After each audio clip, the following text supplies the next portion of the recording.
Dans cette vidéo, on va parler de pourquoi vos mix sonnent muddy, mat, pourquoi vos mix sonnent brouillons dans le bas médium. Vous allez voir qu'il y a plusieurs causes à ça et c'est peut-être pas celle que vous croyez, donc restez bien jusqu'à la fin.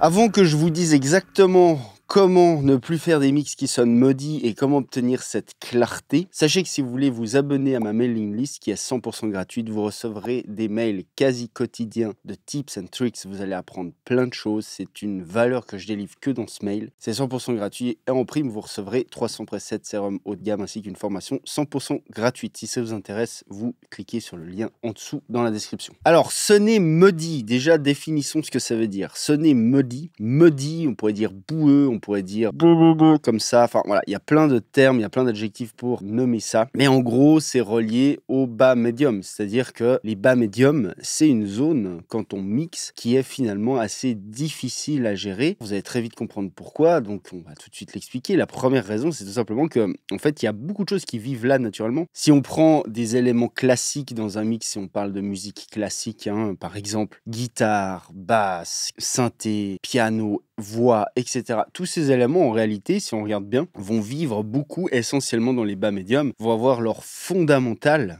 qui va vivre dans les bas médiums. Bien entendu, ça va dépendre de plein de facteurs. Ça va dépendre de la production, ça va dépendre de l'arrangement, ça va dépendre de quelles notes on choisit de jouer avec quel élément dans notre prod, concrètement. Que ce soit musique électronique ou musique acoustique ou peu importe, le principe est exactement le même. On ne parle pas d'un style en particulier. Ces règles-là sont valables dans toute la musique globalement. Donc en gros, il y a beaucoup de sources qui naturellement vont vivre dans cette zone-là. Donc c'est une zone un petit peu à risque, on va dire. C'est une zone où c'est facile, si on fait pas gaffe, de trop build-up, d'avoir trop d'énergie, si vous voulez, dans cette zone-là des bas médiums. Et le truc, c'est que cette zone des bas médiums va en quelque sorte un petit peu masquer la zone de clarté, la zone des hauts médiums, si vous voulez. Et ça va vite avoir tendance à sonner un peu comme ça, un peu étouffé, comme s'il y avait un manque de clarté. Et donc, je vais vous expliquer ce que je vois le plus, que ce soit chez mes étudiants, mes clients, les mix que je fais, les masters, peu importe, ce que je vois le plus, quelles sont les erreurs, en fait, reliées le plus concrètement à tout ça et comment y remédier. Donc, le premier truc que je vois le plus, le fait de trop stacker.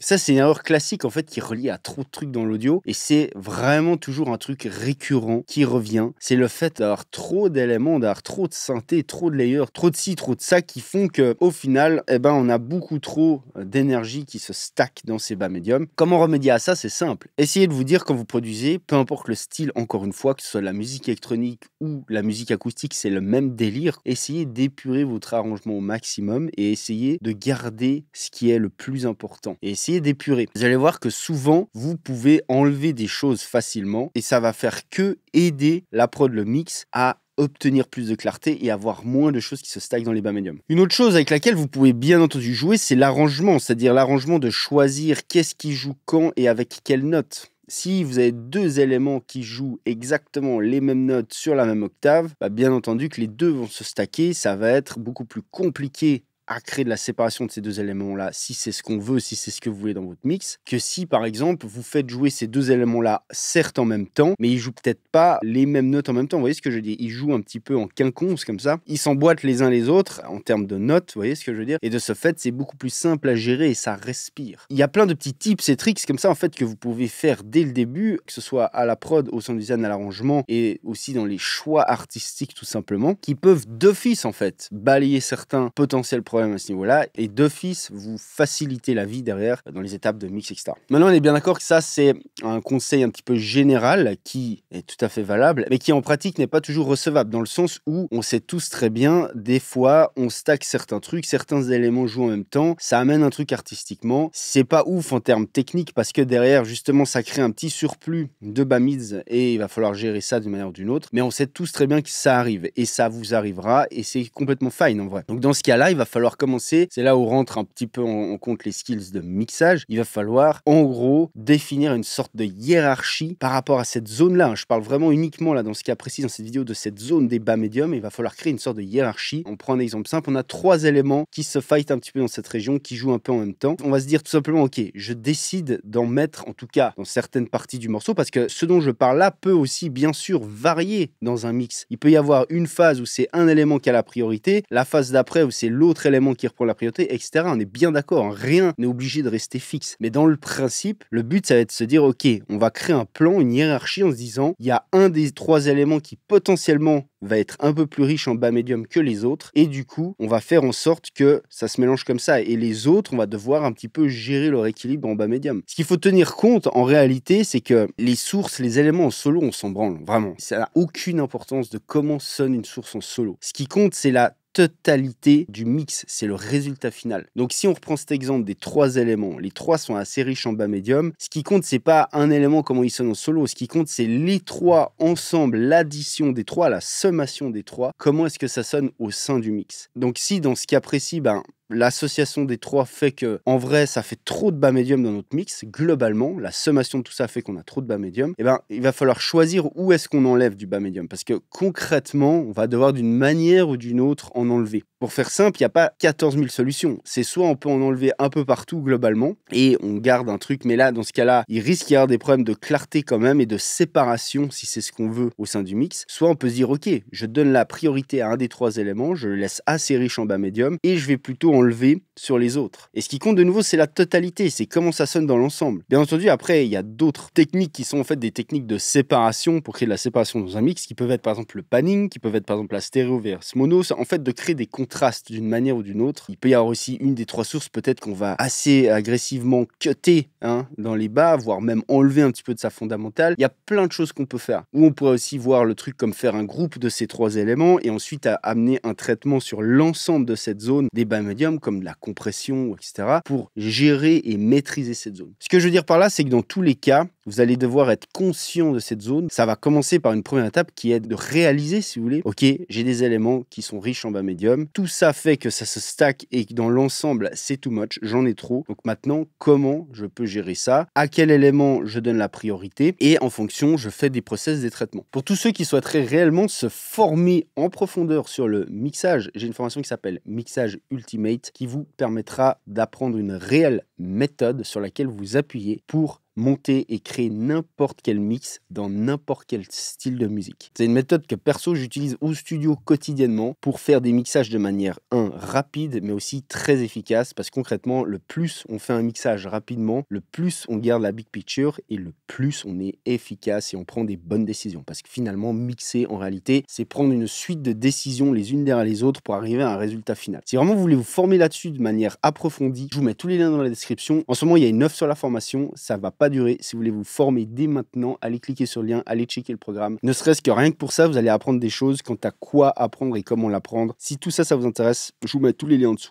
Maintenant, ce qu'il faut tenir compte, c'est que cette zone des bas médiums, une autre erreur que je vois trop souvent, c'est des gens en fait qui sont parano avec ça et qui vont cutter tout ce qu'ils peuvent dans le bas mid, en gros. Donc juste pour donner une fourchette, on va dire entre 200 et 500 Hz, d'accord? Ils vont cutter et ils vont se retrouver en fait avec pas assez de cette région-là dans leur mix. Le problème, c'est que cette région des bas médiums, elle est assez critique parce que d'un côté, elle est super importante. Il nous faut et il vous faut absolument des bas médiums dans votre mix. Les bas médiums, c'est ce qui amène le côté chaleur, c'est ce qui amène le côté fatness comme ça, c'est ce qui amène aussi le côté largeur en stéréo, c'est ce qui amène le côté, tous les adjectifs genre warm, analogue, tout ce bullshit, en vrai, c'est indirectement ou directement reliés aux bas mids. Les bas mids sont super importants. Vous voulez absolument pas avoir des mix qui sont pauvres en bas mids. Un mix qui n'a pas assez de bas médium, ça sonne petit, ça sonne froid, ça peut sonner agressif. En vrai, ça sonne pas bien. Je veux dire, donc on veut vraiment pas en avoir trop, mais en même temps, on veut aussi ne pas tomber à l'inverse et à se retrouver à trop cutter. Et ça, c'est une erreur que je vois trop de mecs faire, c'est qu'ils vont tout cutter, foutre des filtres, des low cuts qui vont limer toutes les fondamentales de tous les sons. Alors autant, ça peut être complètement fine de le faire sur certains, comme je le disais juste avant, de manière stratégique, mais autant, faut pas le faire partout, de nouveau par défaut, et il faut pas cutter d'office. En fait, ce qu'il faut que vous compreniez, c'est qu'il y a absolument pas de mauvaise fréquence. Genre du 200, du 300, il y a un espèce de mythe qui tourne autour du 300 Hz, mais ça je referai une vidéo full dessus parce que c'est intéressant d'en parler, comme quoi le 300 c'est une mauvaise fréquence, c'est une fréquence qui ne sonne pas bien. Or c'est complètement du bullshit, le 300 est très important, ce qui compte c'est juste de l'avoir au bon niveau par rapport au reste, tout est question d'équilibre, d'accord? Donc ne tombez pas non plus dans ce piège de tout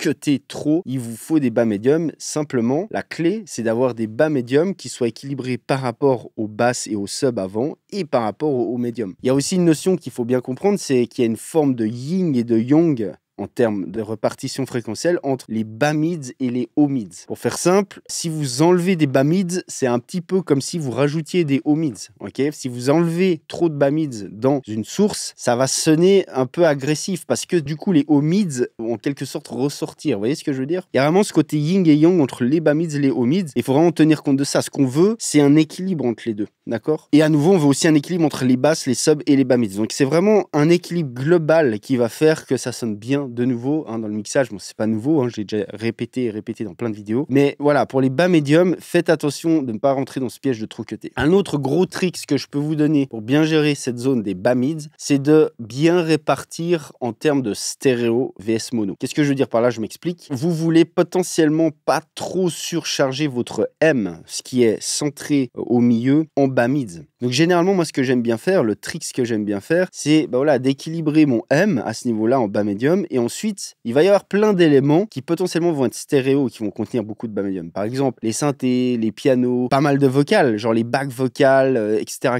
les adlibs, machin. Souvent, c'est des trucs stéréo, les reverbs, etc. Tout, en fait, ce qui contient du S, de la stéréo, va souvent avoir pas mal de bas médium. Et un trick aussi pour créer de la séparation sans avoir ce côté muddy et tout en ayant un côté clair, c'est de bien répartir entre ce qui est sur le M en termes de bas mids et ce qui est sur le S. Et généralement, on peut un petit peu soulager le M des bas mids, mais un petit peu rajouter dans les S des bas mids et en même temps, ça donne une sensation très englobante, très warm, très large aussi, parce que c'est aussi ce qui fait qu'on perçoit le truc comme étant très fat, très large. Moi, je suis personnellement un fan de ce genre de son. J'adore les sons très larges en bas médium et au contraire, je n'aime pas tant que ça élargir les aigus, par exemple, pour différentes raisons. Là, on s'écarte un peu du topic, mais parce que quand on élargit trop les aigus, on perd vraiment en précision. Les petites choses, les petits détails, les transients, etc., généralement vivent dans les extrêmes aigus. Si vous commencez à spread ça de ouf, en fait, vous perdez ce côté précis. Alors que dans les bas mids, généralement, on a moins de choses très précises et on peut se permettre d'un petit peu plus spread et d'avoir, du coup, de bénéficier de ce côté très large, très chaud, très warm, comme ça. Donc ça, c'est un autre trick aussi, c'est un petit peu plus avancé, mais pensez aussi en M et en S par rapport à vos bas mids. Et vous allez voir que c'est aussi une manière intéressante de répartir ça et de créer de la séparation entre vos différents éléments et aussi, tout simplement, d'avoir au global des bas médiums qui sont équilibrés, quoi. Donc quand vous avez en fait des mixages qui sonnent un petit peu mat et étouffés, bien souvent, pas tout le temps, mais il arrive assez souvent qu'en réalité ce soit plutôt parce que les bas mids n'ont pas été bien gérés et qu'il y en a trop, que parce qu'il n'y a pas assez d'aigus et de médium aigus. Donc généralement la première chose à faire en fait quand on veut obtenir de la clarté, c'est pas de rajouter des aigus ou des hauts médiums, c'est plutôt de gérer et de contrôler ce qui se passe dans les bas mids. Et une fois que ça c'est bien équilibré, on va plutôt voir ce qui se passe après. Une chose encore que je veux rajouter qui est très importante, c'est que de nouveau, toutes ces régions de fréquence n'ont du sens que quand on regarde l'ensemble, c'est-à-dire que quand on regarde l'ensemble du spectre.